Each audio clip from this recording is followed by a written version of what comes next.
telah berlalu, kau selalu berharap di dalam cinta kembali. Oke, gua datang ke kalian lagi. Tapi gak asik banget ya? Habis lihat Selin, lihat Michelle. Antara langit dan bumi. Salah satu bentuk ikhtiar yang perlu kita lakukan, bagaimana kemudian kita tidak kena pandemi. Nah, ini penting nih. Penting. Kita butuh ikhtiar supaya kemudian semua orang tidak harus terjangkit pandemi seperti terjangkit COVID seperti Pak Dino dan Mbak Selin. Maka yang perlu kita lakukan, satu, Allah mengatakan dalam Al-Quran, Innallaha yuhibbut tawwabina wa yuhibbul mutatahhirin. Allah itu mencintai orang yang bertaubat dan orang-orang yang mensucikan diri. Makanya sekarang kita hidup di satu zaman di mana orang kentut lebih dihargai daripada orang batuk. Nah, ya kan? Begitu orang kentut, wah, gitu. Lari semua. Makanya kita harus banyak mensucikan diri, termasuk kebiasaan mencuci tangan. Kita ikhtiar supaya badan kita sehat dengan makan yang baik dan halal, yang bergizi, yang halal. Kalau anak-anak Kepo Band ini makan enak atau enggak enak itu bukan tergantung yang dimakan. Apa tuh? Tergantung bayar atau gratis. Kemudian yang selanjutnya adalah kita juga perlu berikhtiar, berolahraga. Makanya ingat, Nabi Muhammad itu usianya 63 tahun, dia hanya sakit 2 kali. Itu pun sakitnya hanya puskesmas. Puskesmas. Pusing keselio masuk angin. Jadi, iya, pusing keselio masuk angin. Jadi Kanjeng Nabi itu tidak pernah kemudian punya penyakit yang aneh-aneh, karena Nabi Muhammad rajin berolahraga.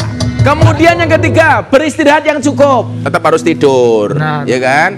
Bahwa kemudian mata kita punya hak, tubuh kita punya hak, nafas kita, badan kita, semuanya punya hak. Maka jangan suka begadang. Kata Bang Roma, kalau tidak ada artinya. Kemudian yang keempat, tentunya banyak berdoa kepada Allah Subhanahu wa Ta'ala, semoga diberikan kesehatan sehingga menjalankan hak Allah atas hambanya. Itu ikhtiar-ikhtiar kecil yang bisa kita lakukan supaya kita sehat. Kita kembali ke bintang tamu kita yang luar biasa, Selin dan Dino Patijalal. Wah, izin Bapak, waduh, gak enak saya wirawiri saya ini. Pak, ini kan beberapa negara sudah melakukan suntik vaksin, termasuk di Indonesia. Kita lihat fotonya. Coba saya mau tanya sama anak-anak band tuh, lebih baik divaksin atau diasin? Vaksin dong. Makanya menurut saja divaksin, jangan diasin. Buat Pak Dino, ini dia grafisnya. Kita lihat.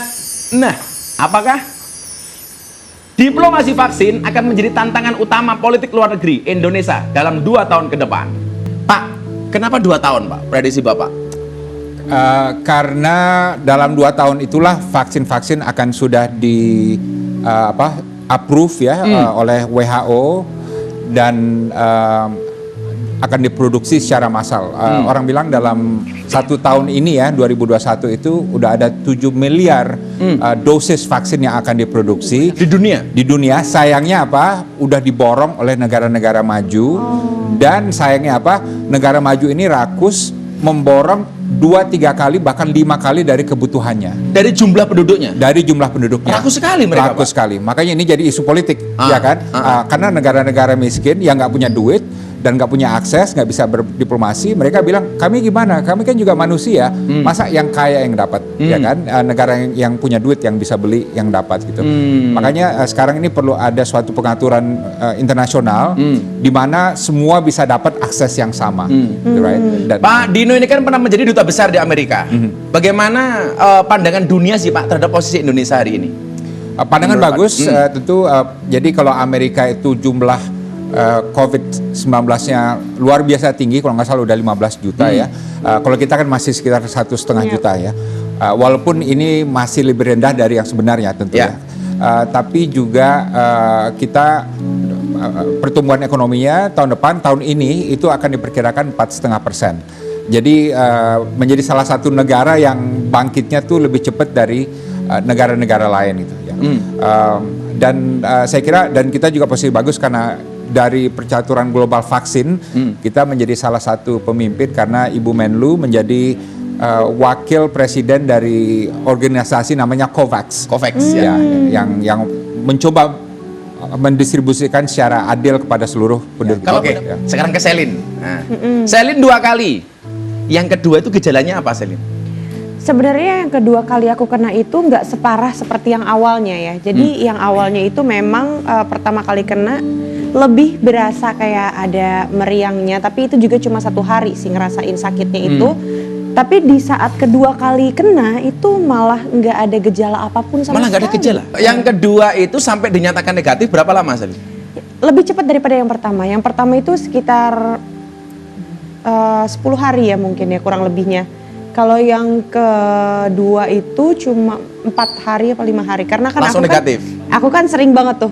Jadi 3 hari sekali swab. 3 hari sekali swab. Meskipun aturannya kita tuh harusnya swab hari ke-10 atau ke-14. Hari ketiga kamu udah swab? Udah swab Karena aja nggak sendiri. sabar aja ya itu? Iya nggak sabar aja. Ini kan dua-duanya pernah pengalaman COVID, Pak ya. Menurut saya Pelajaran apa yang bisa kita petik kita sebagai penonton hari ini? Ya, kalau bagi saya gini, saya kan COVID-nya agak beda dari Mbak Selin karena saya merasa lebih dekat pada kematian karena kondisi saya gitu ya. Karena ada parah gejalanya, Pak ya? Iya, pertama kalinya saya merasa mungkin ajal akan dekat. Nah, jadi apa melihat jadi yang saya pikirkan gini, saya kok belum siap untuk ngurus anak-anak saya kalau saya lewat gitu. Wasiat lah, inilah dan itulah dan ini Jadi seumur hidup Pak Dino baru ini merasa seperti itu? baru pertama kalinya gitu ya. Jadi itu yang saya kira banyak orang yang mungkin kena kondisi berat akan berpikir seperti itu gitu. Oke. Jadi Kalau Selin? ya, silakan. Apa pelajaran yang bisa kita ambil dari sakitmu, Dok, ketika COVID kemarin itu? Mungkin sih jangan pernah lengah kali ya. Jangan pernah lengah karena kita juga nggak akan pernah tahu. Karena aku ngerasa kayaknya semua pasti bakalan kena sih. Maksudnya nggak terkecuali siapapun itu gitu. Jadi aku yang udah menjaga kebersihan, kesehatan aja aku masih bisa Masih kena. kecolongan, ya kan? Apalagi yang enggak? Apalagi yang enggak gitu. Apalagi yang masih merasa aman, merasa kayak nggak bakalan kena. Apalagi yang hari ini bilang COVID itu nggak ada. Ada loh yang ngomong kayak gitu. Masih ada ya? Masih ada aja yang memperdebatkan soal masalah vaksin. Banyak banget deh pokoknya yang omongan kayak gitu yang aku ngerasa kayak mungkin lo nggak pernah ngerasain aja gimana jadi kita yang udah pernah kena COVID gitu. Satu nasihat dari Gus Miftah untuk Selin. Selin, kamu boleh lelah tapi tidak boleh menyerah. Saya punya hadiah mystery box untuk Pak Dino dan untuk Selin. Yang pertama untuk siapa kah? Aduh. Untuk Pak Dino. Coba Pak Dino dilihat dulu. Buka, oke. Selin dulu Pak, Selin dulu. Selin dulu. Aku berat banget ini Selin. apa? Apa itu isinya? Ini apa ya? Wow, Apa Selin? apa ini? Hah, Kamus Besar Bahasa Indonesia. Ada kenangan apa kamu dengan Kamus Besar Bahasa Indonesia? Katanya ke Indonesia pertama kali nggak bisa ngomong Indonesia. Terus belajar bahasa Indonesia melalui Kamus Bahasa Indonesia. No, enggak, itu kata siapa gosip? Katanya bahasa dulu kamu bahasa Italia. Enggak gitu Gus. Jadi malah justru bahasa Italia aku yang nggak begitu lancar karena Dari Italia ke Indonesia umur berapa sih? dari aku kecil juga udah di Indonesia. Jadi kan aku udah terbiasa mother tongue aku sih Indonesia ya. Tapi kamu bisa ngomong Italia? Sedikit. Aku cinta kamu bahasa Italianya apa? Aku itu dirasain aja deh kayaknya. Ini beneran. Aku cinta kamu. Aku nggak terlalu jago bahasa Itali juga. Ya masa aku cinta kamu nggak bisa? Nggak bisa. Nggak bisa ya? Nggak. Aduh, memang Nanti itu di sih. WhatsApp aja deh. Iya. Karena memang cinta itu seperti air kencing di dalam kolam renang. Apa tuh? Wujudnya tidak nampak tapi hangatnya bisa dirasakan. Sekarang Pak Dino. Dibuka Pak Dino. Mohon izin. Oh, Kok dendeng kok balado? tahu ya? Ada apa? Ada cerita apa dengan dendeng balado, Pak Dino? Ini makanan favorit saya dan ini gaji saya karena sekarang membantu Pak Sandiaga Uno. Serius gajinya cuma dendeng? Gajinya dan benar dikirim beliau setiap bulan ke rumah saya. Dua bungkus. Gajinya dendeng atau dolarnya sebungkus dendeng? Oh. Saya sengaja bilang nggak mau digaji uang karena bener-bener saya nggak butuh uang, saya hanya butuh dendeng balado. Wah, luar biasa, nggak butuh uang. Makanya saya juga sama, Pak. Saya punya prinsip waktu adalah uang. Ya. Makanya kalau istri saya minta uang, saya kasih waktu. Nggak gitu juga Gus. Ternyata Pak Dino dikasih gaji dendeng oleh Mas Sandiaga Uno. Luar biasa. Luar biasa. Saya nggak Jangan sharing nggak kemana- apa-apa kan ya? Kenapa? Ini untuk saya harus. sharing-sharing. Oh jangan. Kerjaan saya pertama sebagai tukang cuci piring dan janitor cleaning service.